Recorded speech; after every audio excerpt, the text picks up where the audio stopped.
Bienvenido a este culto donde sabemos que nuestro Dios está con nosotros en el día de hoy. Aleluya. Si no lo conoce, preséntese. Dígale, hermano, bienvenido en esta tarde a este lugar donde el objetivo principal es alabar a nuestro Dios.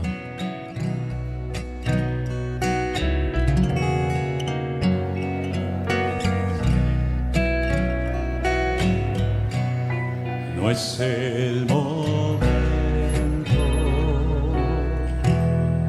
de volver atrás.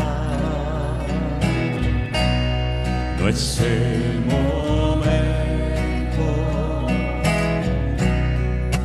de abandonar. Sigue adelante, mirando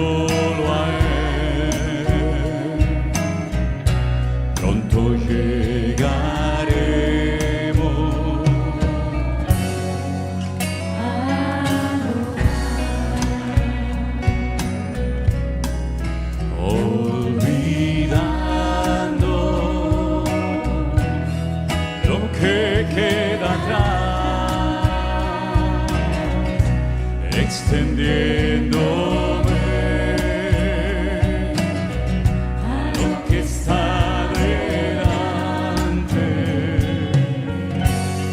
Prosigo a la meta, al llamado de mi Dios. Con paciencia llegaremos no es el momento de volver atrás. No es el momento de abandonar. Sigue adelante, mirándolo a Él.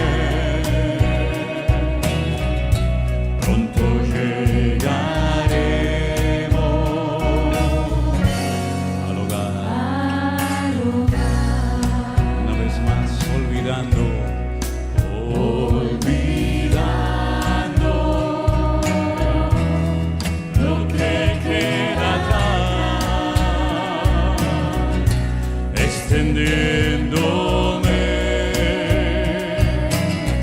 a lo que está delante,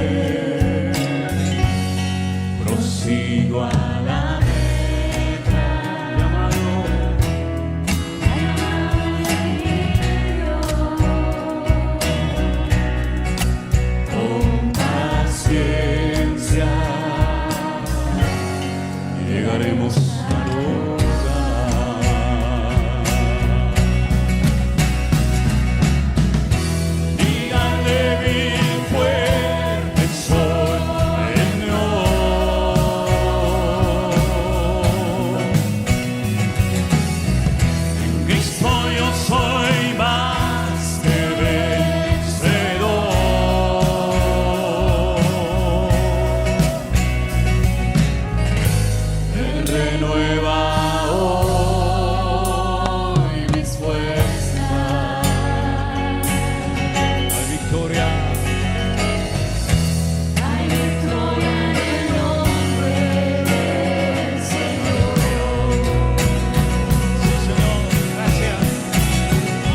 victoria en el nombre del Señor.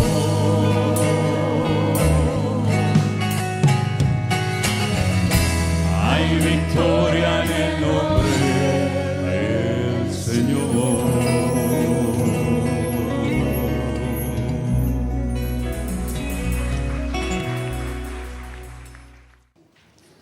Damos gracias a Dios por esta nueva oportunidad que Él nos da de poder estar juntos. Me dan un poquito aquí, por favor.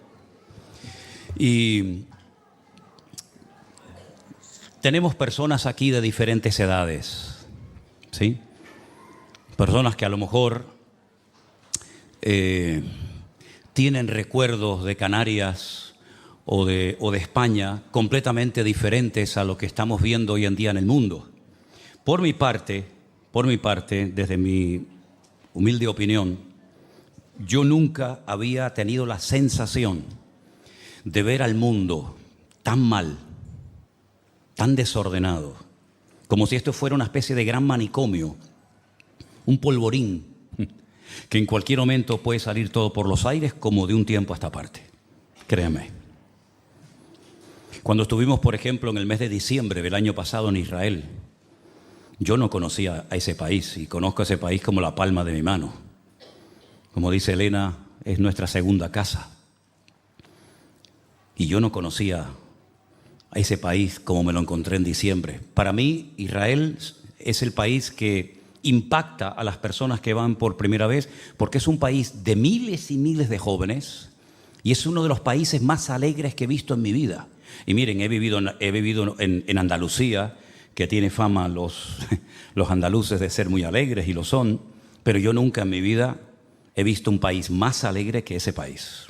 Gente danzando por la calle, cantando por la mañana, por la noche, gente muy, muy mayor, niños, jóvenes. Era un país con una alegría que a más de uno le llamaba la atención. Pues yo me encontré un país triste, apagado, cuando estuve en el mes de diciembre el año pasado, claro, con todo lo que había ocurrido, y volví en enero de este año y no vi todavía lo que vi hace años cuando iba, ¿no?, con grupos.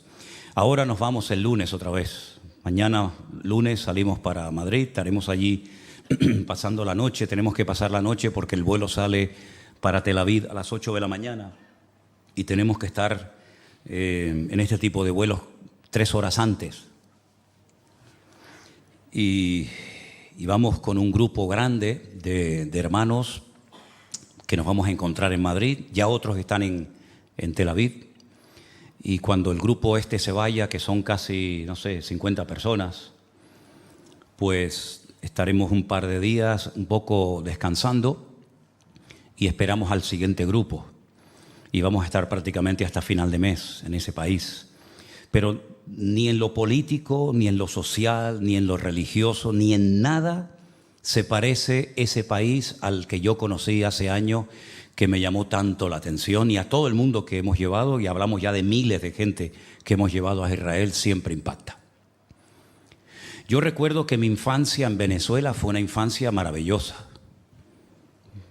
La gente de Venezuela en aquellos años no se querían ir a vivir a los Estados Unidos, porque se vivía casi mejor en Venezuela, y encima hablando español, que irte a los Estados Unidos. Mis bisabuelos y mis abuelos se fueron a Cuba, huyendo de la guerra civil, de la posguerra, del hambre, de la miseria. Otros de mis familiares después se fueron a Venezuela, otros a Argentina. Y eran países que ofrecían una esperanza. Eran como, permítame que ponga este ejemplo, como Egipto en la Biblia, ¿no? Saben que cuando había miseria, cuando había pobreza, cuando había escasez de alimentos, cuando no había lluvia, siempre la gente iba a Egipto y siempre había una oportunidad, ¿no? Independientemente de todo lo que representa espiritualmente Egipto, en Egipto siempre había agua, siempre había trabajo, siempre se podía empezar una vida nueva. Pues esos países hasta el otro día, como quien dice, eran eso. La gente iba. ¿Cuántos canarios fueron a Venezuela, a Cuba, verdad? ¿Y cuántos hijos de esos que fueron a Venezuela después han vuelto, hijos y nietos, verdad? Y uno mira ahora a esos países, por ejemplo Venezuela, Cuba, el mismo Chile, Argentina, ahora Colombia, lamentablemente, y tantas naciones de la tierra que uno dice, Señor, ¿qué es lo que ha pasado? ¿Qué es lo que ha pasado? Países ricos, países hermosos, con unos recursos naturales que ni ellos saben lo que tienen, y se encuentran en una situación de caos, de desorden. Te encuentras venezolanos. ¿Cuántos venezolanos hay aquí? Unos cuantos, ¿no? Te encuentras venezolanos en todas partes donde uno viaja. Me los encuentro en Estados Unidos, en Ecuador, en la península, en todas partes donde vamos hay un montón de gente que ha salido de Venezuela, cuando antes la gente quería ir a vivir a Venezuela, ¿verdad? Y uno se pregunta, ¿qué es lo que ha pasado? Es como las fichas del dominó, ¿no? Que las pones así todas paraditas, tumbas una y van cayendo una detrás de otra, y parece como que todos se han puesto de acuerdo, todos opinan igual, todos hablan igual, todos protestan igual, y parece como que se han copiado el uno del otro. Y si uno fuera joven, ¿no? Si uno diría, bueno, vamos a buscar un país donde pueda ganar dinero, donde pueda empezar una vida nueva, la verdad es que está muy difícil la cosa, porque uno dice, ¿a dónde va uno? ¿A dónde va? ¿A qué país se va uno ahora? Europa está en una decadencia total y absoluta. Hoy vi unas manifestaciones terribles en París, capital de Francia, terribles. Cuando estuvimos en Bélgica el año pasado, vimos un destrozo de la ciudad, equipos de fútbol que se peleaban unos a otros, contenedores quemados, coches destruidos, escaparates de hoteles, de restaurantes, de bancos destruidos. Y pregunto, si uno quisiera ir hoy en día a un país, ¿no? Y decir, bueno, en este país vamos a empezar una vida nueva, pues no es tan fácil. Antes había un abanico, ¿no? Un abanico grande de países, de posibilidades, pero cada vez como que van quedando menos. Y uno tiene que tener una visión espiritual, porque todo lo que estamos viendo no se puede entender, no se puede razonar. ¿Cómo es posible que, por ejemplo, en los Estados Unidos, un país que para muchos ha sido el paraíso terrenal, ¿no? El sueño de ir a América, ¿no? El sueño americano, ¿verdad? ¿Cómo es posible que, por ejemplo, en las universidades de lujo, porque en Estados Unidos no es gratis estudiar en una universidad, y mucho menos en las que estamos viendo últimamente en televisión, ¿cómo es posible que esos muchachos que van a ser los futuros jueces, abogados, arquitectos, médicos, políticos, etcétera, cómo es posible que sean capaces de perder un curso ante las amenazas de decir, si no entran a clase, si no suspenden las manifestaciones, les suspendemos el curso? ¿Cómo es posible que se la jueguen miles de muchachos, miles de jóvenes, por una causa que a ellos les queda tan lejana? Y cuando hablas con muchos de ellos y les haces 3 o 4 preguntas, te das cuenta de que no tienen ni idea. Creo que comenté aquí un día que estaba un día en la plaza de Tomé Cano y se me acercó un muchacho con una revista, y en la revista había una bandera de Palestina, y el muchacho iba pidiendo dinero, y cuando yo le pregunté para qué era esa revista, él me dice, bueno, para apoyar la causa palestina. Y entonces le dije, ¿y cómo se llama el líder político de la autoridad palestina? Dice, no sé. Digo, ¿no sabes cómo se llama el líder de la autoridad palestina? ¿Y cuáles son los 2 partidos políticos mayoritarios en la franja de Palestina? Dice, bueno, hay uno que creo se llama Hamás, pero el otro no me acuerdo. ¿Ah? ¿Has estado alguna vez allí? ¿Conoces a palestinos? ¿Conoces a judíos? Dice, no, a ninguno. Digo, ¿y este dinero que vas a recoger con esta revista lo vas a mandar para allá? Dice, no, no puedo. Digo, ¿por qué? Dice, porque es para hacer más revistas. ¿Cómo? Para hacer más revistas, y lo que quede de limpio de la venta de las revistas, ¿para quién es? ¿Para ti? ¿Para tu bolsillo? Es tremendo, ¿no? Cuando salían por las calles algunos periodistas le decían, oye, ese grito que ya se ha extendido como una especie de cortina, ¿no? Una especie de humo, desde el río hasta el mar, Palestina libre. Cuando le preguntaban a mucha de esa gente, cuando hablan ustedes desde el río hasta el mar, ¿a qué río se refieren y a qué mar se refieren? Oye, es increíble, y esto no lo han hecho cristianos, ni mucho menos, lo han hecho periodistas seculares, y se llevaban las manos a la cabeza cuando decían, bueno, será pues desde desde el mar Caspio o desde el mar Negro hasta... Y no sabían a qué río se referían. Sí, Israel no tiene ni 90 kilómetros de ancho. Y hay un río que es la división natural entre Jordania e Israel, y el río se llama el río Jordán. Y el mar al que se refieren, porque es como decir de extremo a extremo, es el mar Mediterráneo, no el mar Caspio, no el mar Cantábrico, no el mar Caribe, es el mar Mediterráneo. Si se grita que tiene que ser libre desde el río hasta el mar, ¿qué pasa con los 15 millones de habitantes que hay allá adentro? Porque solamente un 20% de los que viven en territorio o en suelo de Israel, solamente un 20% son, vamos a decir, palestinos. ¿Qué pasa con el 80% restante? Bueno, ahí entran judíos, drusos, beduinos, las minorías, pero bueno, estamos hablando de un 80% de una población de 13, 14 millones de habitantes, le quitas un 20%, estamos hablando de millones y millones de personas que son niños, ancianos, familias, jóvenes de derecha, de izquierda, homosexuales, religiosos, evangélicos, ateos. ¿Qué van a hacer ustedes? ¿Qué pretenden hacer con el 80% de la población que no son palestinos? Habrá que matarlos a todos, porque si no quieren que la gente viva ahí, como dijo Jordania hace muchos años, los tiraremos al mar. Los vamos empujando, empujando y empujando, los tiramos al mar, que se ahoguen todos. Estamos hablando de millones de personas y entonces ya nos podemos apropiar de un nuevo territorio. Entonces están reclamando y están hablando de un genocidio. Y matar a millones de personas, ¿qué es? ¿Un favor a la humanidad? ¿Un acto de misericordia o de altruismo que tenemos que aceptar y decir amén y sí, guana, porque es lo que está de moda hoy en día? ¿O tenemos que decir, para un momento? Es decir, juzgamos a los que matan y ustedes quieren hacer exactamente lo mismo o peor. No tenemos ninguna autoridad moral ni espiritual de pedirle a alguien que haga algo que yo no estoy dispuesto a hacer. Entonces, cuando uno va a la Biblia uno busca respuestas a todo este caos y a este mundo enfermo, que lo mires por donde lo mires. Y otra cosa que quiero decirle antes que se me pase, antes que me olvide, es que ahora está el foco del mundo en un punto. Pero permítame decirles que en este momento hay 25 países en guerra, 25 conflictos en diferentes partes del mundo. Pienso, por ejemplo, en el continente africano, que nadie habla de él. Y todos los días mueren miles de personas. Hace unos meses mataron a miles de cristianos como tú y como yo.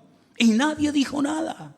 Nadie salió a las calles a protestar diciendo, ¿pero qué estáis haciendo? ¿Qué están haciendo ustedes? Tribus contra tribus, ahora sube este y mata al otro, y cuando sube el otro mata al siguiente. Y nadie habla de África. Y me acuerdo que había hace unos meses atrás que todos los días en la televisión salían noticias de lo que está pasando, por ejemplo, en Ucrania. Pocas cosas salen ya hoy en día de Ucrania, ¿sí o no?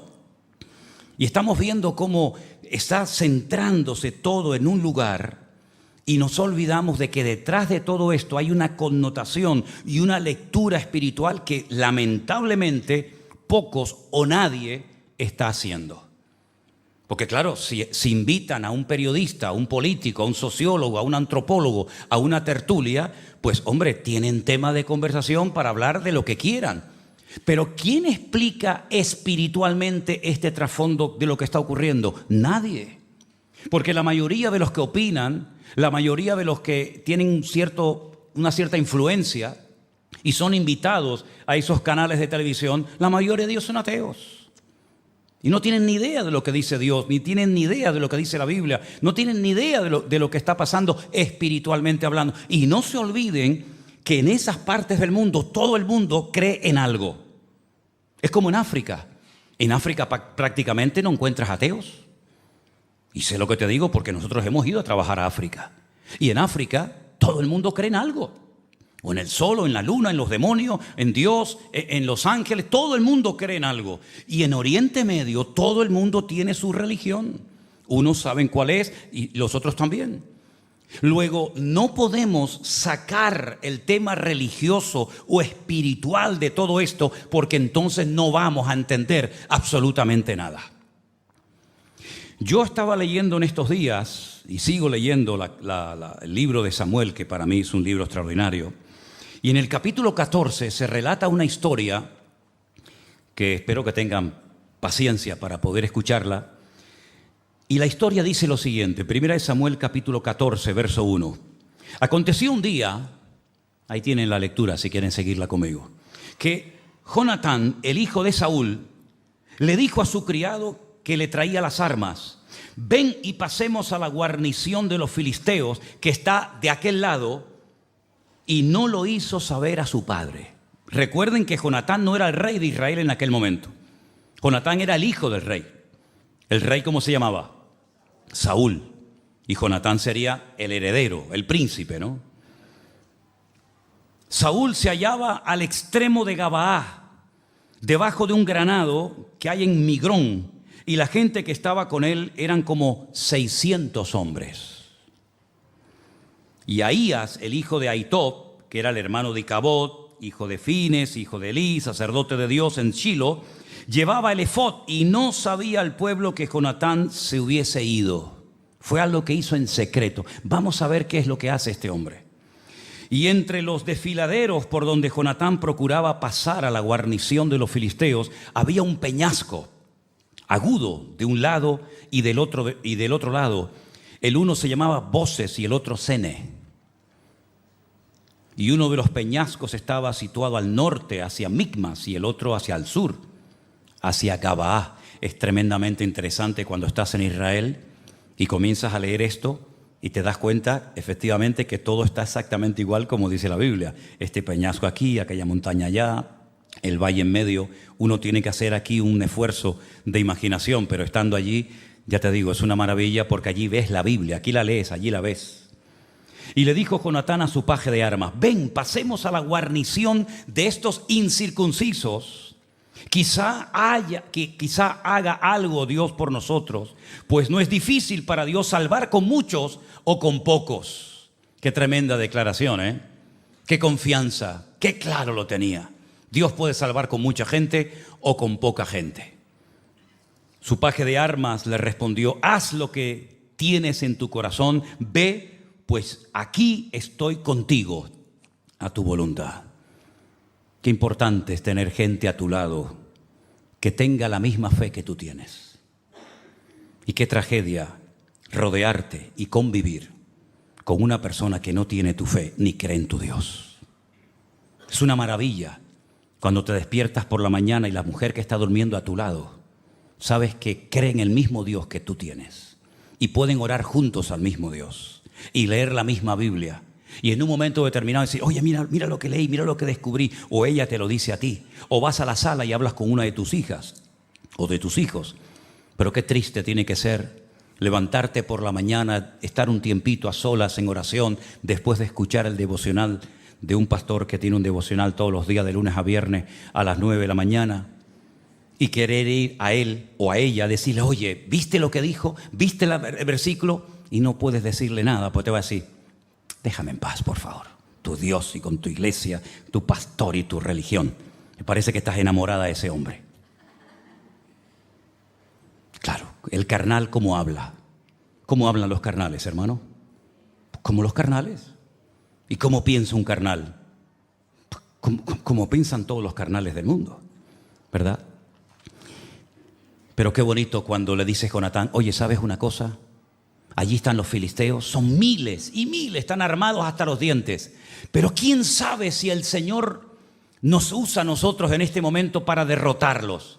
Vamos a probar, vamos a subir estos peñascos, vamos a jugarnos la vida y hacerles frente, a ver si Dios nos usa. ¿Vienes conmigo o qué? Y le dice el paje de armas: yo estoy contigo, aquí estoy contigo, cuenta conmigo. Tienes que rodearte de ese tipo de gente, amén, hermano. Tienes que rodearte de esa gente fiel. No abundan, pero si lo encuentras, no lo sueltes. Dijo entonces Jonatán: vamos a pasar a esos hombres y nos mostraremos a ellos. Y si nos dicen, mira la prueba que va a poner, Espero que la entiendas bien. Esperad hasta que lleguemos a vosotros. Entonces nos estaremos en nuestro lugar y no subiremos a ellos. Mas si nos dijeren, subid, subid a nosotros, entonces subiremos porque Dios los ha entregado en nuestra mano y esto nos será por señal. ¿Entienden, no? Allí están los filisteos armados hasta los dientes en la montaña. Jonatán y el paje de armas están aquí y le vamos a decir, hola, aquí estamos. Si ellos nos dicen, esperen, esperen, vamos a bajar a ver qué es lo que quieren ustedes, Dios no nos va a ayudar en esta empresa. Dios no nos está abriendo las puertas. Pero si alguno de ellos nos dicen, esperen, suban, suban, vengan a hablar con nosotros, prepárate porque Dios los va a entregar en nuestras manos. Dice, esto será para nosotros una señal, una demostración de que el Señor está en este negocio. Se mostraron pues ambos a la guarnición de los filisteos y los filisteos dijeron, he aquí los hebreos que salen de las cavernas donde se habían escondido. Y los hombres de la guarnición le respondieron a Jonatán y a su paje de armas, subid, subid a nosotros y os haremos saber una cosa. Entonces Jonatán le dijo a su paje de armas, escucha, sube tras de mí porque Dios los ha entregado en manos de Israel. 2 contra miles de soldados que odiaban al pueblo de Israel.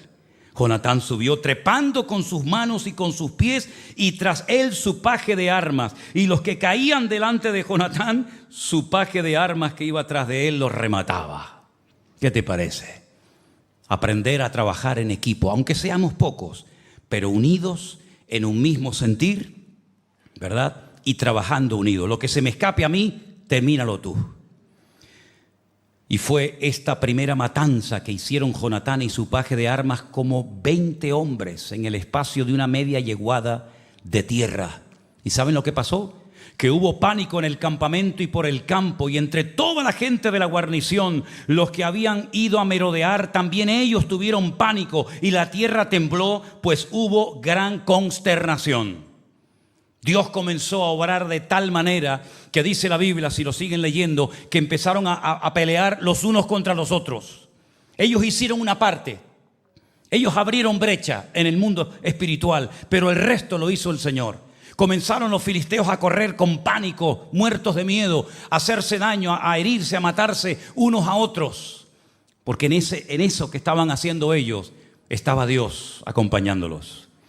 Bueno, dice la Biblia en el verso 16 que los centinelas, los que estaban de guardia por parte de Saúl, vieron desde Gabaá de Benjamín cómo la multitud estaba turbada e iban de un lado de otro y era deshecha.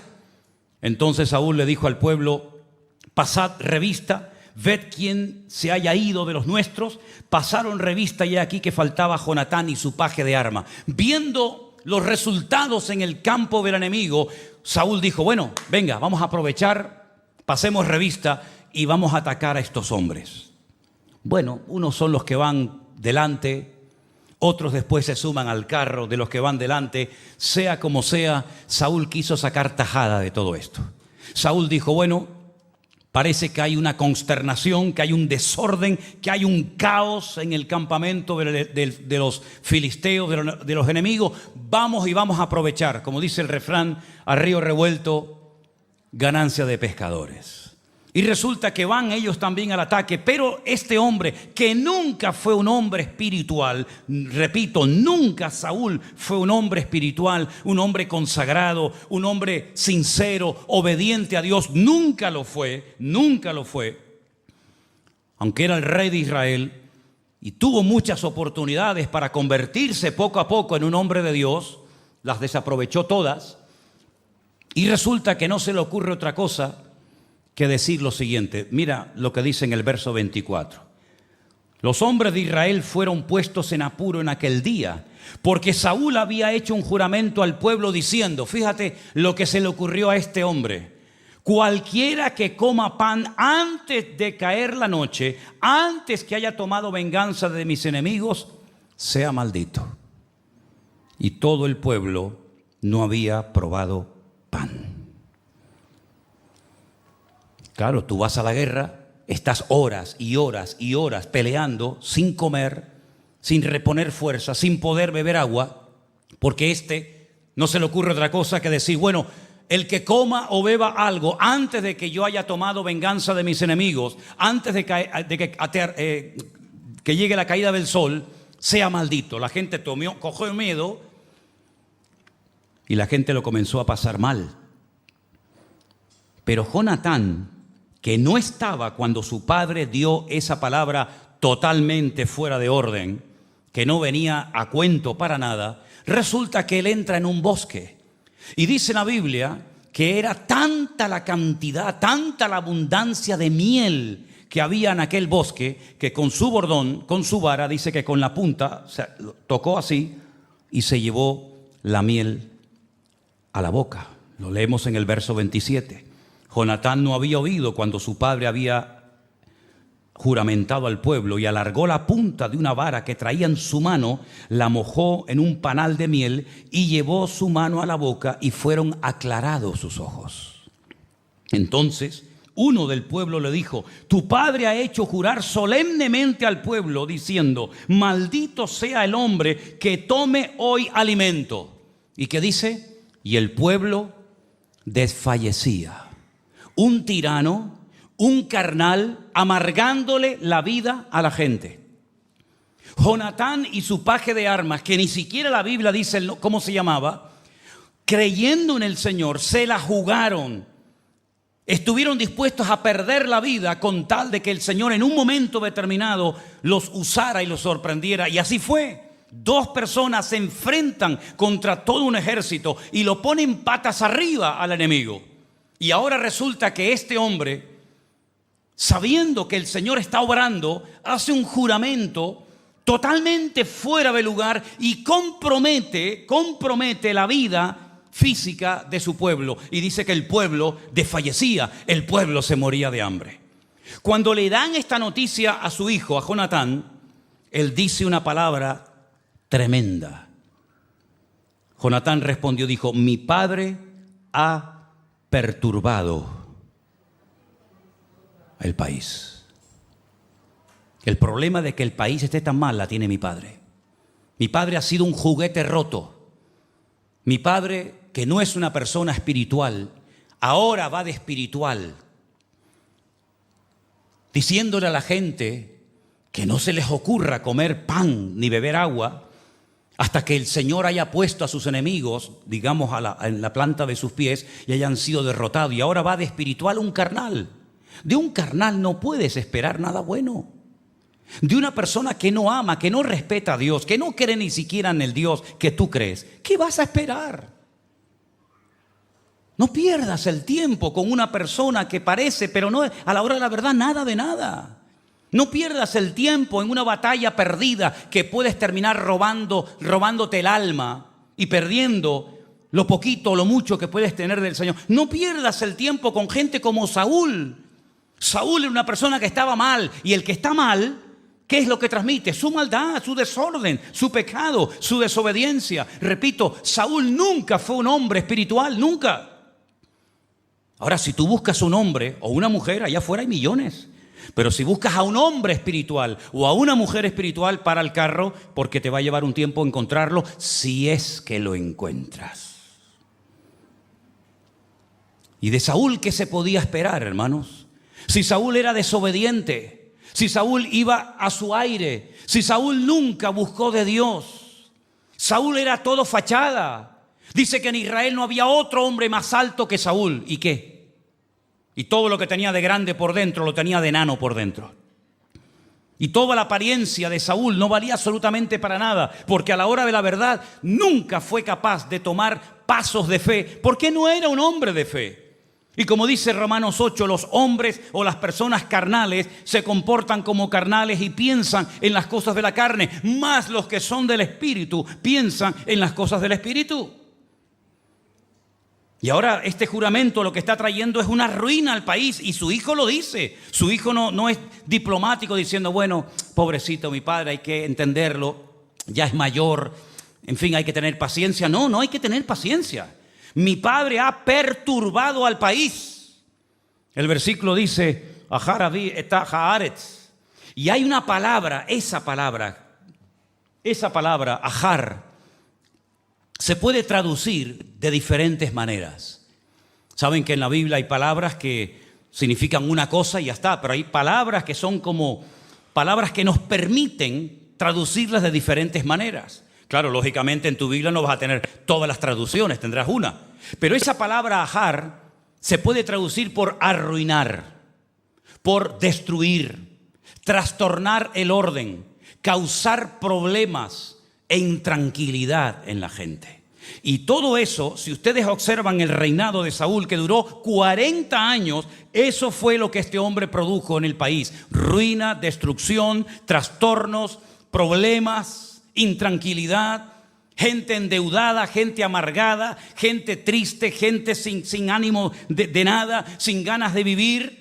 Y de ahí viene el hecho de que cuando se enteran de que David está en una cueva llamada la famosa cueva de Adulán, la gente prefiere ir a la cueva con David que vivir al lado de este hombre que lo único que ha traído es ruina, destrucción y desesperación al país.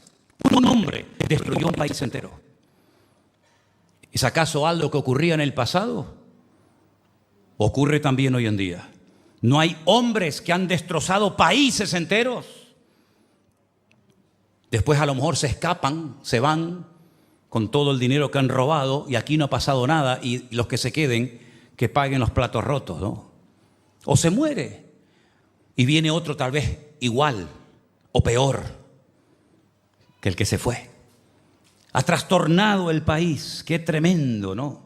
Ahora, es interesante notar que cuando uno, por ejemplo, y te animo a que lo hagas un día si te interesa y tienes paciencia para hacerlo, haz una pequeña lista en un cuaderno, cuáles son las características de una persona que es carnal, de una persona que no ha nacido de nuevo, una persona que puede ser un simpatizante, un oyente, pero eso no significa nada.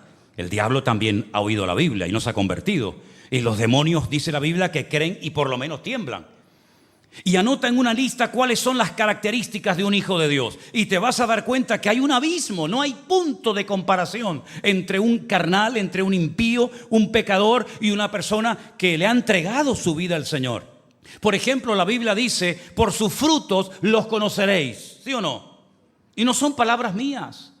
Es una forma de identificar, de discernir si lo que estás viendo es de Dios o no es de Dios, aunque parece que tiene apariencia de piedad, pero no tiene nada que ver con el corazón de Dios, ¿verdad? Por sus frutos los conoceréis.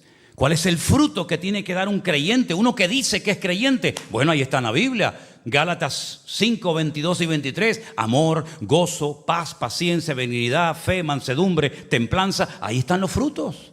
Ahí están las características. Si lees, por ejemplo, el Sermón del Monte, Mateo 4, 5 y 6, una de las bienaventuranzas dice, bienaventurados los pacificadores. ¿Por qué? Porque ellos serán llamados hijos de Dios. Un hijo de Dios no trae ruina. Un hijo de Dios no trae división. Un hijo de Dios no viene a dividir, a enfrentar a los hermanos. Un hijo de Dios no viene a hacerle la guerra a nadie. Un hijo de Dios viene a traer paz. Porque los pacificadores tienen que ser hijos de Dios y los hijos de Dios tienen que producir y transmitir paz a la gente que les rodea y el lugar donde viven. ¿Cuántos dicen amén? Entonces es muy importante ver que, por ejemplo, Saúl nunca dio ningún tipo de fruto positivo, digamos, sino más bien todo lo contrario. Fue una persona que trajo, como dice Jonatán, ha perturbado al país. Pero lo peor no es solamente lo que hacía Saúl. Para mí más triste es que había gente que apoyaba a Saúl y seguían a Saúl. Porque cuando usted ve en un lugar desorden, cuando usted ve en un lugar que Cristo no es el centro, cuando usted ve que en un lugar no está la paz del Señor, el Señor no es el protagonista, y usted está en ese lugar, usted está siendo copartícipe de apoyar también el desorden que se predica o se enseña en esa congregación o en ese lugar. No solamente es el que lo hace, sino también el que lo apoya, el que se calla la boca. Y el que no reclama, y el que no protesta, y el que no dice nada en contra de la injusticia, de la manipulación, de la mentira, del engaño, del abuso de poder, etcétera, etcétera. Y dice la Biblia que había gente que iba a la guerra, iba al campo de batalla con Saúl, pero dice, iban temblando. Porque este hombre no transmitía seguridad a nadie, ni él tenía seguridad de sí mismo. ¿Qué seguridad va a transmitir a los demás? ¿Qué seguridad va a transmitir Saúl si cuando le dicen que hay uno solo, no son 1000 ni 20,000, sino uno solo que está desafiando al pueblo de Israel, es incapaz de salir de su carpa, de su tienda de campaña, a ver por lo menos de quién se trata? Le tienen que informar, no, es que hay ahí un gigante, un tal Goliat, que está desafiando al pueblo y él está allí escondido como una rata acorralada. Y cuando se entera de que hay un jovencito, que en este caso es David, que quiere ir a pelear contra Goliat, le dice, bueno, pero espérate, vamos a hacer una cosa. Mi armadura, póngansela a él. ¿Pero qué armadura ni sana armadura? Si no te sirve a ti la armadura, le va a servir a otro. Y David dice, bueno, yo por respeto me la voy a poner, pero yo nunca he probado a vivir la vida con la armadura de otro. Yo me defiendo con mi onda, yo me defiendo en el nombre de mi Dios. Y si es un león, o si es un oso, o es un gigante, me da igual, porque no voy en mi propia fuerza, voy en el nombre, sobre todo nombre, el nombre de mi Dios. Yo para qué quiero este escudo si no te sirve ni a ti. Y además me queda grande, porque está hecho a tu medida y no a mi medida. Y no es la armadura la que se tiene que adaptar al soldado, es el soldado el que se tiene que adaptar a lo que Dios tiene para su vida. ¿Qué va a transmitir Saúl? Si dice Jonatán, tú has perturbado al país. Tú has cogido un país precioso, bendecido, lleno de milagros, porque no hay otro pueblo, ni lo habrá jamás sobre la faz de la tierra, que haya visto más milagros que el pueblo de Israel. No hay ninguna nación de la tierra que haya visto tantos milagros y continuos y variados como el pueblo de Israel. Por lo tanto, mis queridos hermanos, hay que tener memoria, pero memoria para lo bueno, no memoria para lo malo. Tú has cogido un país bendecido. Tú has cogido un país con una expectativa tremenda de empezar una vida nueva y lo has destruido y lo has perturbado. Y es como cuando hay agua cristalina y de repente metes la mano y mueves hacia el fondo y sale todo el barro, ¿no? Todo lo que hay en el fondo y se enturbia el agua. Eso es lo que tú has hecho. Tú has enturbiado y estropeado a un país precioso. Tú lo has destruido porque tú estás destruido como hombre. Y Dios te ha desechado. Incluso al profeta Samuel le dijo, ya no ores por él, porque ya le da igual que oren o que no oren. Fíjate cómo era este hombre, tan empecinado en su maldad, que dice la Biblia que cuando Dios no le respondía, porque ya Dios no le respondía, se iba a consultar a una adivina, a una bruja. Dice, bueno, si Dios no me responde, por lo menos que el diablo me responda, como hacen muchos hoy en día, que ya Dios no les responde, que ya Dios no está con ellos, pero sin embargo siguen buscando en los instrumentos del diablo una respuesta a su matrimonio, a su enfermedad, a su economía, ¿verdad? Si Dios no me responde, ¿qué te va a responder Dios, hombre? Si solamente por el hecho de tener vida tenías que ser una persona tremendamente agradecida y estás todo el día viendo los defectos de los demás y te olvidas de verte los tuyos propios. Saúl, cuando el profeta Samuel lo confronta y le dice, pero ¿esto qué es? ¿Esto qué es? Te hemos dicho que no cojas nada del enemigo. Y él dice, no, yo no he cogido nada. No, yo no. Ah, no. ¿Quién lo ha hecho entonces? El pueblo. ¿Se acuerdan de esta historia? El pueblo ha sido, yo no he sido. Pues mira, si ha sido el pueblo, tú eres peor que ellos, porque tú eres el rey y no te has enterado, o sí te has enterado y ahora le estás echando la culpa a los demás, que es lo que hace el cobarde. El cobarde siempre le echa la culpa a los demás de sus errores. No, yo no tengo la culpa, ese fue Dios, no, ese fue mi marido, ese fue el gobierno, ese fue el diablo. Siempre alguien culpable, pero nunca te para. Como por ejemplo David dijo, yo he pecado. Yo no le voy a echar la culpa a la vecina, ni le voy a echar la culpa al clima. No, yo he pecado, yo he metido la pata, yo he hecho lo que no tenía que haber hecho nunca. Y soy digno de muerte, y pidió perdón a Dios, y Dios lo perdonó. Pero el cobarde no tiene valor ni siquiera para salvar su alma.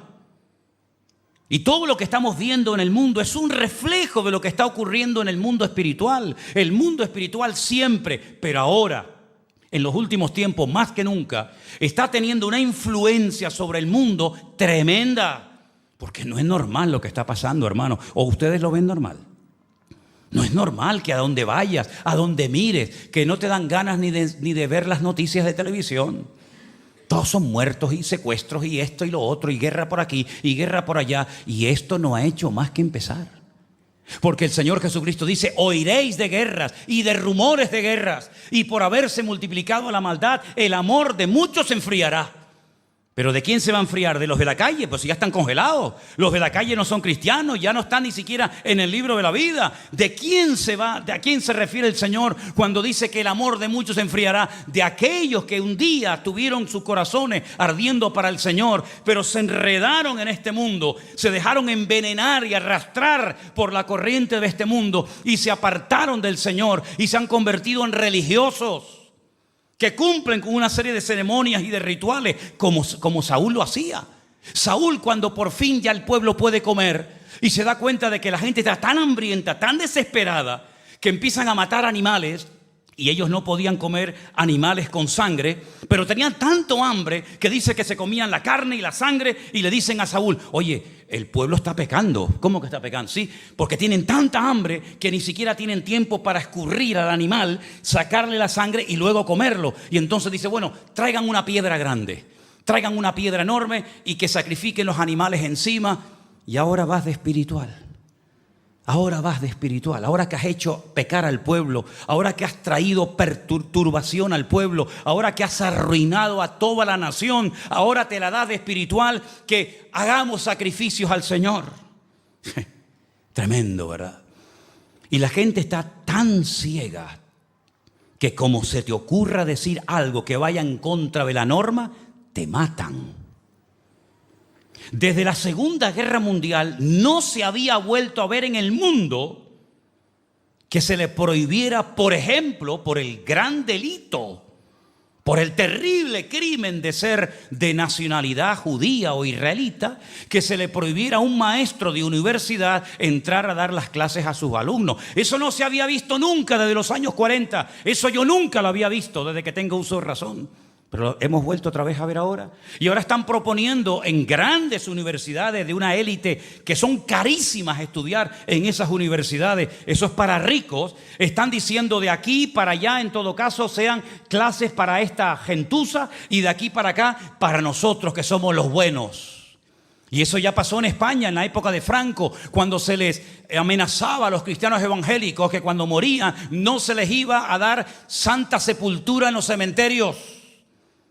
Y por eso hay iglesias evangélicas muy antiguas en España donde tuvieron que comprar un terreno para poder enterrar a los muertos, a los hermanos que morían en las iglesias, porque les amenazaban que si eran protestantes o evangélicos no se les enterraría en Campo Santo.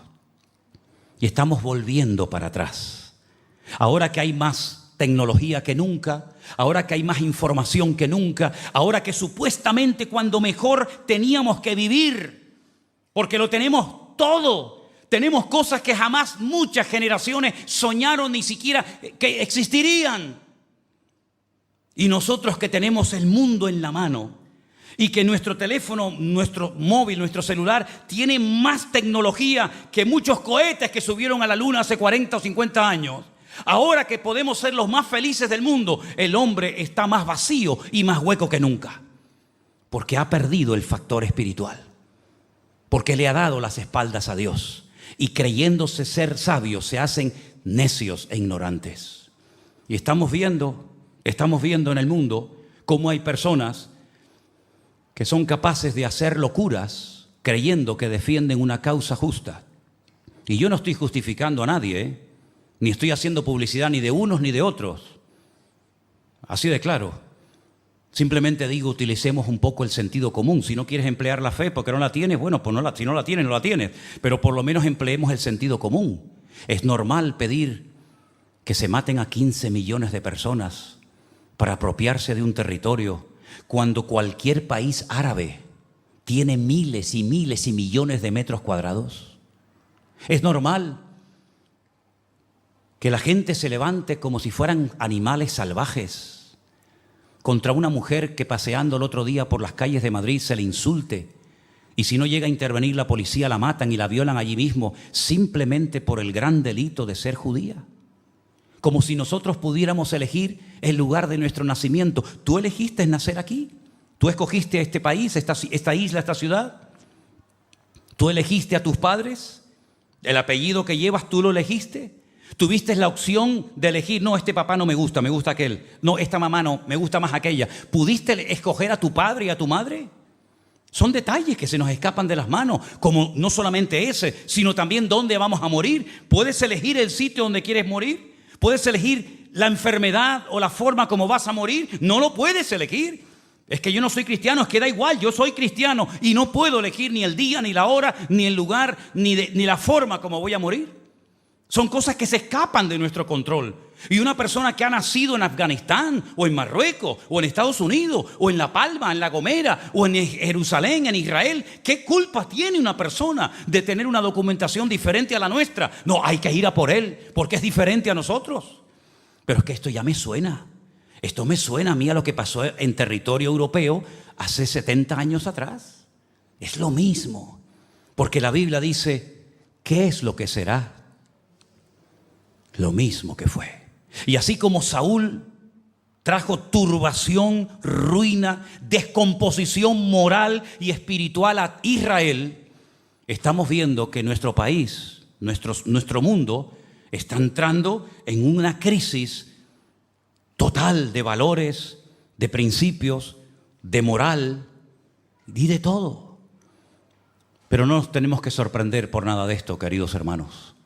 Porque la Biblia dice que todas las naciones de la tierra van a ser sacudidas y zarandeadas. Y llegará un momento en que la única dirección a la que podemos mirar es hacia arriba.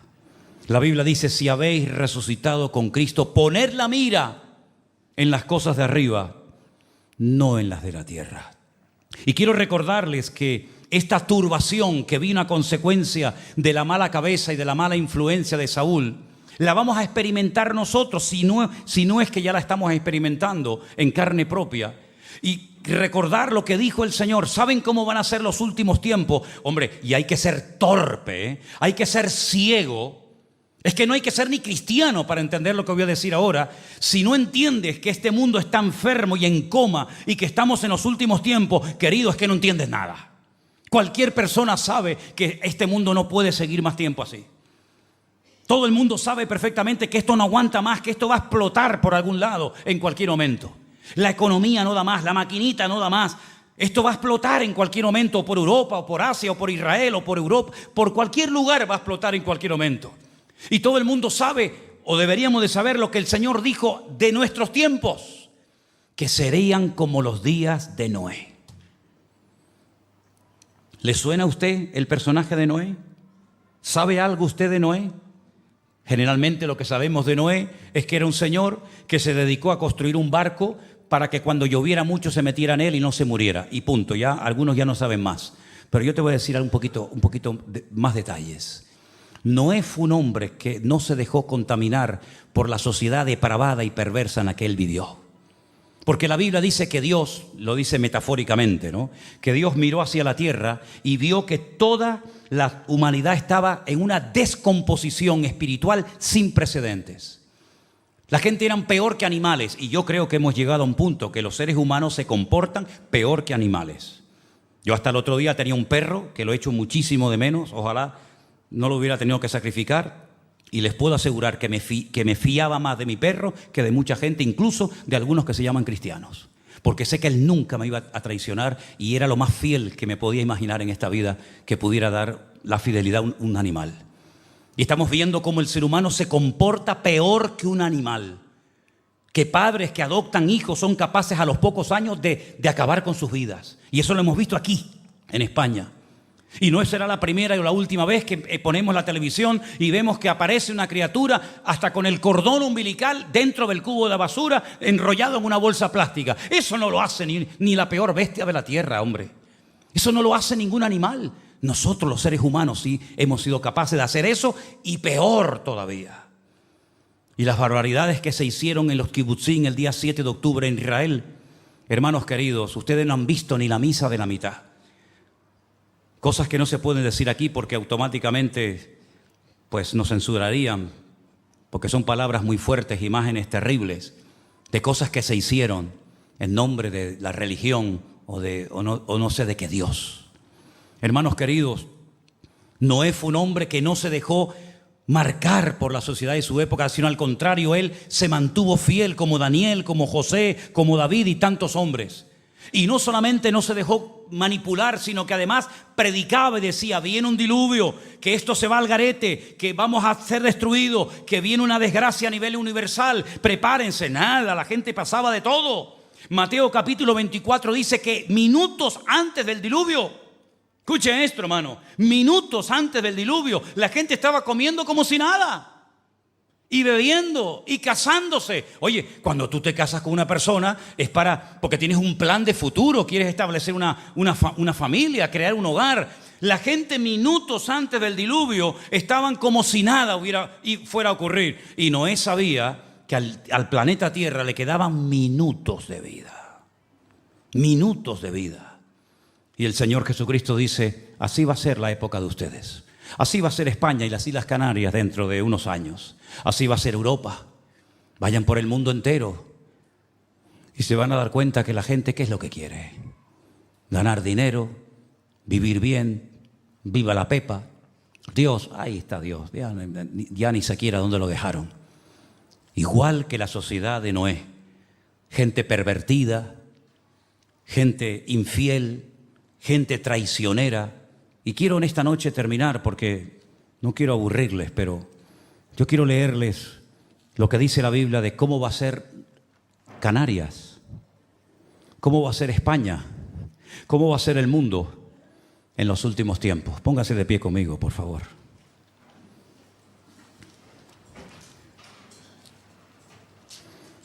Dice la palabra de Dios a través de la pluma del apóstol Pablo lo siguiente, hablando del carácter de los hombres en los últimos tiempos. Y usted piense, analice si lo que estoy leyendo lo está viendo ya, o es algo que usted dice: estos son cuentos de esta gente que siempre está metiendo miedo con el Apocalipsis y con la venida de Cristo. Siempre están. Bueno, usted siga jugando al boliche, usted siga alargando la cuerda. También tienes que saber esto, le dice Pablo a Timoteo y a todos nosotros en esta tarde, que en los últimos días serán tiempos peligrosos. ¿Saben? Esta palabra peligroso la estudié en el griego y dice que es la palabra chalepos, que significa tiempos desprovistos de todo principio moral o espiritual. Todo vale. Lo quieres hacer y te gusta, venga, para adelante, da igual. Esos serán los últimos tiempos. Como aquellos griegos que le daban tanta importancia al deporte, al culturismo, al hedonismo. Primero yo y después más yo, ¿no? Aquellos hombres que eran tan cultos, tan filósofos, y después eran unos depravados y unos corruptos terribles. Dice: los últimos tiempos habrá hombres amadores de sí mismos. ¿Qué significa amadores de sí mismos? Egoístas. Si yo estoy bien y aquel se está muriendo, allá él. Esa es la sociedad que viene manifestándose desde el tiempo del COVID. Antes del COVID, la gente era diferente. Yo no sé si ustedes se han dado cuenta. Antes del COVID, había una solidaridad, había algo que se ha perdido. Hoy en día cada uno va a lo suyo. Hay una agresividad en la carretera. Coja el coche, vayas a dar una vuelta por la isla. No se te ocurra decirle nada a alguien. Y estamos en Canarias, vete a la península, dile a alguien, saca con un hacha y te corta ahí. Bueno, y si te vas a otros países ni te cuento. Egoísmo por todas partes, avaros, vanagloriosos. Nunca hemos vivido en una sociedad de tanta vanidad. Miren la televisión, miren los programas que tienen más éxito. ¿A qué se dedican? Gente sin estudio, sin esfuerzo, sin trabajo, sin darle un palo al agua en toda la vida. ¿A qué? Pues ya saben a qué, ¿verdad? Vanagloriosos, soberbios, blasfemos, desobedientes a los padres. Nunca ha habido tanta desobediencia y tanta falta de respeto de los hijos hacia los padres como de unos años a esta parte. Ingratos, impíos, sin afecto natural, le da lo mismo 4 que 40. Implacables, calumniadores, intemperantes, crueles, aborrecedores de lo bueno. ¿Qué es lo que ama la gente? Lo malo, lo prohibido. aborrecedores de lo bueno, traidores, impetuosos, infatuados, amadores de los deleites más que de Dios. Escucha bien esto es muy fuerte. Tendrán apariencia de piedad, de niño bueno, de mosquita muerta, pero cuidado, negarán la eficacia de ella. Estos son los que se meten en las casas y llevan cautivas a las mujercillas cargadas de pecado, arrastradas por diversas concupiscencias. No le abres tu puerta de la casa a Dios. Sin embargo, después le abres la puerta de tu casa y de tu vida y de tu alma a cualquier mequetrefe, que lo único que quiere es llegar a la meta y después cogerte como la araña y tirarte a un lado y decir, venga, la siguiente, una más, un trofeo más de guerra. Se meten en las casas, siempre están aprendiendo y nunca llegan al conocimiento de la verdad. Y ahí podríamos seguir leyendo la lista de cómo se describe a la perfección, como si fuera un periodista del siglo XXI, Pablo diciendo, así va a ser la gente en España, en Europa, en América, en el mundo entero, en los últimos tiempos. Y aquí estamos tú y yo, hermanos. Podríamos haber nacido en otra época de la historia, más espiritual, más respetuosa, más recatada, pero no, Dios ha decidido que vivamos en esta época de la historia. Y estamos viendo cómo están perturbando y rompiendo naciones enteras. Países enteros. España va cuesta abajo y sin frenos. Y este señor que está ahí sentado se cree que puede hacer lo que le da la gana y no pasa nada. Pero llegará el momento en el que Dios diga basta. Y va a ser pronto, hermanos.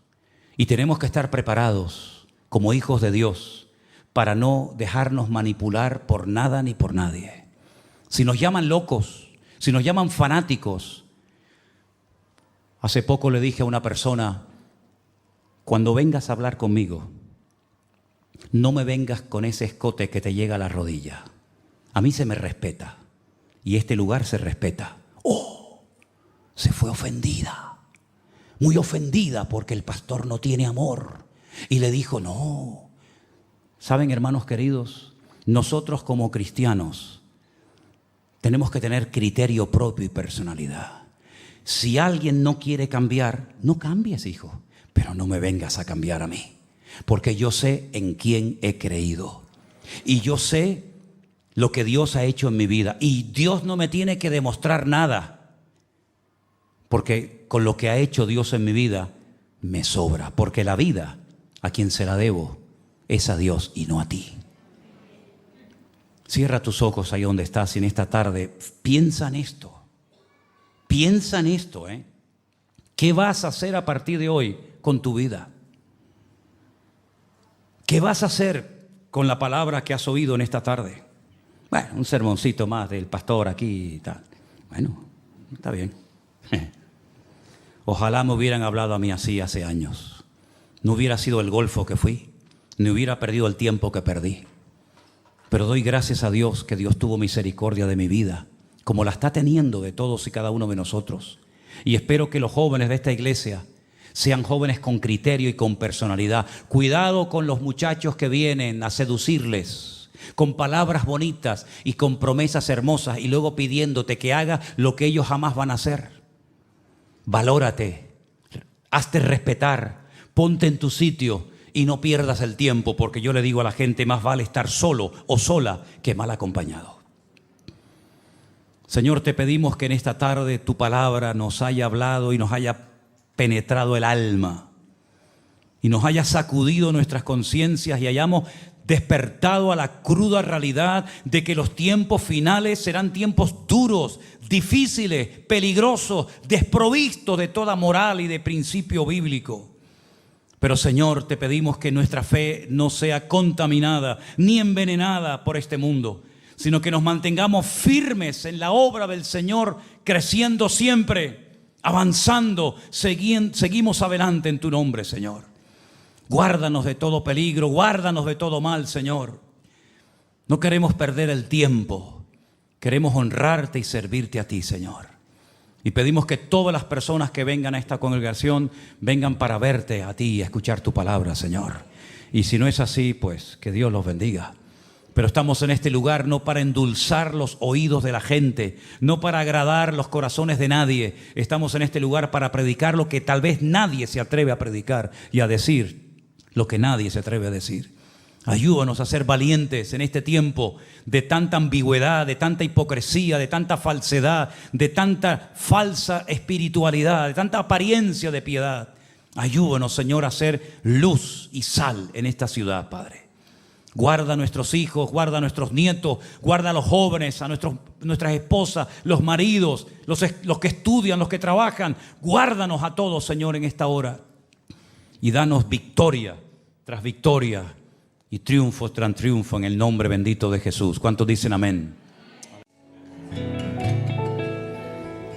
Vamos a tener una semana victoriosa.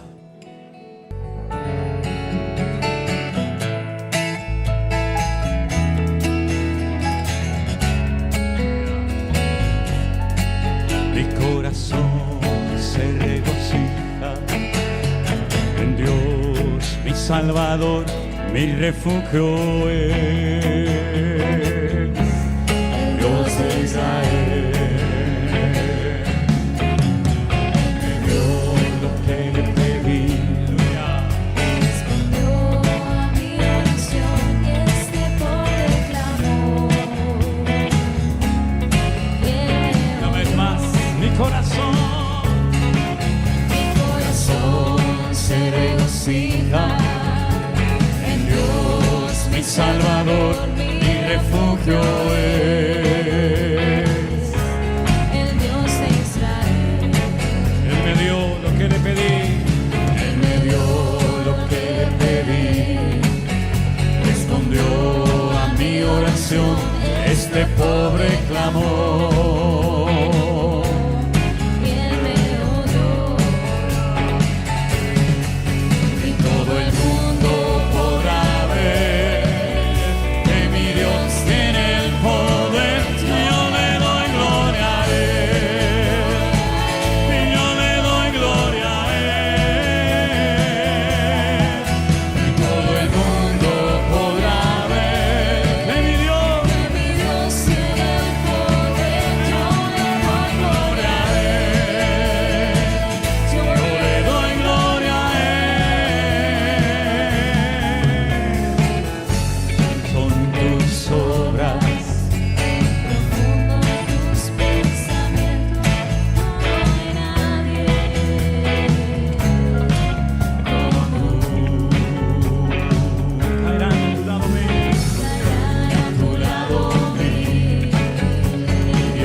Gloria a Dios.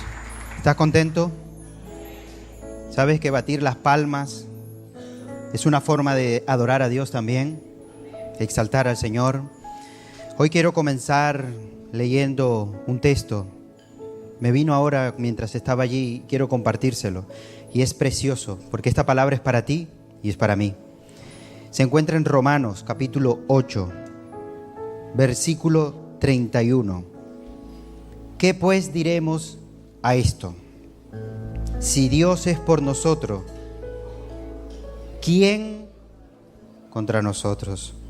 El que no escatimó a su propio Hijo, sino que lo entregó por todos nosotros, ¿cómo no nos dará también con Él todas las cosas? ¿Quién acusará a los escogidos de Dios? Dios es el que justifica. ¿Quién es el que condenará? Cristo es el que murió, más aún el que también resucitó, el que además está a la diestra de Dios y el que también intercede por todos nosotros. ¿Quién nos separará del amor de Cristo? ¿Tribulación o angustia o persecución o hambre o desnudez o peligro o espada? Como está escrito, por causa de ti somos muertos todo el tiempo. Somos contados como ovejas al matadero. Antes en todas estas cosas somos más por medio de aquel que nos amó, por lo cual estoy seguro de que ni la muerte, ni la vida, ni ángeles, ni principados, ni potestades, ni lo presente, ni lo porvenir, ni lo alto, ni lo profundo, ni ninguna otra cosa creada nos podrá separar del amor de Dios que es en Cristo Jesús nuestro. Gloria a Dios. Esa palabra es para nosotros. Amén. Dale un fuerte aplauso al Señor. ¿Quién nos podrá separar del amor de Dios? ¿Quién? Antes en todas estas cosas somos más. Cierra tus ojos allí donde estás. Padre, te damos gracias, Señor. Gracias por tu palabra.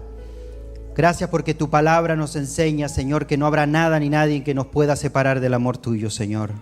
Gracias por tu presencia, Señor, en este lugar, Dios mío. Señor Padre, te pedimos que tú bendigas, Señor, cada vida, Señor, aquí, Señor, en este lugar y los que nos están también escuchando a través de las redes sociales, Dios mío.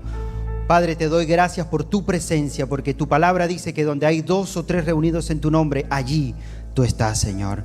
Que podamos alabarte, adorarte en espíritu y en verdad, en un mismo sentir, Señor, en un mismo espíritu. Dios mío, Señor, que seas tú hablando a nuestros corazones, Señor, en esta hora, Dios mío. Señor, habla a través de tu siervo en el día de hoy, Padre. Glorifícate, Señor, delante de tu pueblo, Señor. Gracias. Gracias porque sabemos, Señor, que tú vas a dirigir, Señor, todo lo que se va a llevar a cabo desde principio a fin. Y a ti queremos darte toda la gloria y toda la honra. En el nombre poderoso de Jesús. Amén y amén.